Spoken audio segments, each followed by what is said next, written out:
Realme does a lot of things the Xiaomi way. So it was only a matter of time before we saw a Realme book. To launch a product is one thing, but to actually launch a good product is a whole another ordeal. So what has Realme done here? Just check the Me Too checkbox, or have they actually launched a good product? One worth our time, attention, and more importantly, money. Well, I've had the Realme book with me for almost a month now, and in today's video, let me share my thoughts on Realme's first laptop. Hey guys, Ash here from C4E Tech, and let's get started. I really like how this laptop is built. Can you believe this is the same brand that came up with designs like this? I mean, branding, eyesores. Now here though, I'd say the branding is perfect. I mean, it's small, it's reflective, very subtle, very refined. Even the color choices, this one is the blue that they very unoriginally called, well, real blue. And the other one is gray. Again, no points for guessing, they call it real gray. Almost as boring as the naming is, the looks for a laptop, I'd say it's very elegant. The materials are also premium. We have a metal chassis, and Realme still dares to leap, but a lot more subtly, and this I have no issues with. I'm also a fan of how easy this back panel is to remove. 9 screws and done. Now, some brands go out of their way to avoid people from upgrading. RAM's been both soldered for a while now, but storage, MSI for example, loves to put the storage on the other side of the motherboard, making swapping anything a big, huge pain in the butt. But here it is as simple as just removing another screw, and boom, regular 2280 M.2 SSD, swap it, make it 4 TB if you so want. This also makes battery replacement easy, which is probably one area of laptops that need the most maintenance. Talking about battery, this here is a 53.5 watt hour unit. Realme claims 11 hours of video playback and 8.5 hours of office use, which is kinda pushing it, but that's pretty much how all laptop brand claims are. Realistically, push it with intense gaming and you can kill this battery in an hour and a half. But use it for low power tasks like video playback, sheets, docs, etc. and you can get 8 plus hours out of it. That's definitely doable. Now you see how I mentioned intense gaming? Yep, that's possible. Of course, this is Intel Xe, not a dedicated GPU, so don't expect miracles, but AAA games at low settings are surprisingly doable in HD. And even then, these two cooling fans and all the copper pipes you see, they keep the temps manageable. Do note that my testing was done on the 512 gig Core i5, and please do not buy the i3 based on any i5 reviews you see, because that is an entirely different laptop. Now, talking about different, these are the differences. The processor, of course, 1135 G7 versus 1115 G4, which is i5 versus i3 11 Gen. For graphics, you lose that critically acclaimed Iris Xe and instead you trade in how to settle for Intel UHD. The RAM is also different. It's both 8 gigs, but 40 to 66 megahertz for the i5, 33 megahertz for the i3. And the SSD, here for the 512 gig, we get Samsung's PCIe 3 SSD, which is rated for 3.1 gigabits per second sequential reads and 1.8 Gbps sequential writes. Now the 256 gig SSD on the i3 version, it is from SanDisk. It's rated 2.4 Gbps for reads, sequential reads, which is not a huge difference, but the sequential writes are almost just half of what we'd get with the Samsung 512. It's 950 Mbps, which could make a difference. Also, Wi-Fi 6 on the i5, Wi-Fi 5 on the i3. Now, I'm not saying the i3 version is bad, I'm just saying I don't know.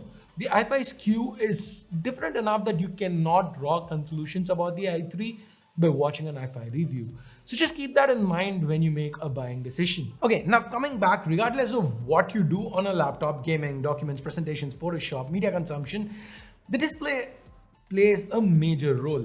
And this is another area where Realme's done really well, no pun intended. This is a 2.5K screen, 1440p, and it covers 100% of the sRGB color gamut. So it is sharp, the colors are great. For laptops in this segment, the brightness levels usually hover between 250 to 350 nits. Realme's got 400 nits here. So this 14-inch LCD display, IPS LCD display, is a major positive for the Realme book. Additionally, the speakers, we have two of them tuned by Harman Kardon, and it's not just fancy branding. They actually sound good. They're loud, they pack a decent punch, and hell, you even get good stereo separation here. Let's now quickly circle back to the build. The Realme Book is just 14.9 millimeters thick. It weighs in at under 1.4 kilograms. So throwing it in a backpack and forgetting it's there, realistic possibility. The hinge feels great. You can't really open this laptop with a single finger, but I don't think that's a big deal, at least not on a laptop in this segment. And this goes almost 180 degrees. So, I mean, not quite, but you get what I'm saying. There's a fingerprint scanner included to the top right, which also is the power button. Appreciate that. The keyboard is backlit. There are two levels of brightness. The keys themselves are pretty large and well spaced out. Again, I hate these arrow keys. Thank you, Apple, for setting a precedent everybody seems happy to follow. But apart from that, the keys have enough travel, they're silent, good to type on. In fact, I typed this entire script on this Realme Book. I didn't have any issues with it. The large trackpad is also pretty usable. It has support for Windows gestures built in and decent palm rejection. So I didn't really face any issues with the trackpad either in all the time I spent with this laptop. Now, by the way, I found this aspect ratio pretty cool. This is 3:2. And to put it in 16 terms, it would be 16 by 10.67. So you get more space to the top and bottom, which is great for productivity, typing, browsing, etc.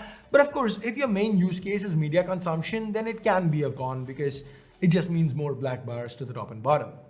Now about the screen, to the top, talking about top, is an HD camera for your Zoom calls, for your Skype calls. It's nothing too special apart from the fact that Realme's managed to squeeze it into this narrow bezel instead of going for a USB add-on. Okay, talking about USB, right time to take a look at the I/O because the I/O game's been solid here as well. We have a full USB 3 Type-A port to the right. Along with that, there's also a 3.5mm multi-jack. There are a couple of Type-C ports to the left with an indicator LED to the center. I would have preferred if one of these Type-C ports was, if they swap places with that Type-A port, because that would have meant you could charge from either side. But in a day and age where brands are happy to just put in one Type-C port and ask people to live the dongle life, can't really complain. And by the way, do note that these are both Thunderbolt 4, so you can connect multiple displays or go for an eGPU if that's something you want to do. From a charging perspective, Realme's got a 65-watt charger that should help you go from 0 to 50 in about half an hour. And this charger has support for 30-watt dart charging. So if you own a Realme phone that supports that kind of proprietary charging, then you can use the same charger for both. So I guess we've got everything covered: build, design, upgradability, differences with the i3, display, hinge, webcam, keyboard, I/O, battery, charging. So I guess that only leaves us with one thing to talk about: the pricing. Realme sells the 8512 i5 variant for 57,000 rupees in India, which converts to about $775. And at that price, Realme seems to have delivered with their first outing. I really like what they've come up with, to the point where I would love to see a 1165 G7 version somewhere down the line, maybe 16 gigs of RAM, 1 TB storage, 1165 G7 for a little bit more. That would be a good deal too. So there you go. This has been my take on Realme's first laptop. I'm just gonna say good job, Realme. This one gets a thumbs up from me. So what about you? What do you guys think about it? What do you have to say about the Realme Book, about this video? Leave a comment, like or dislike based on whatever you felt about the video. Subscribe, turn on notifications, hit that bell icon if you haven't yet, and thanks a lot for watching. Till next time, my name's Ash. You've been watching C4E Tech, and I'm signing off for now. You guys have a great day. Bye-bye.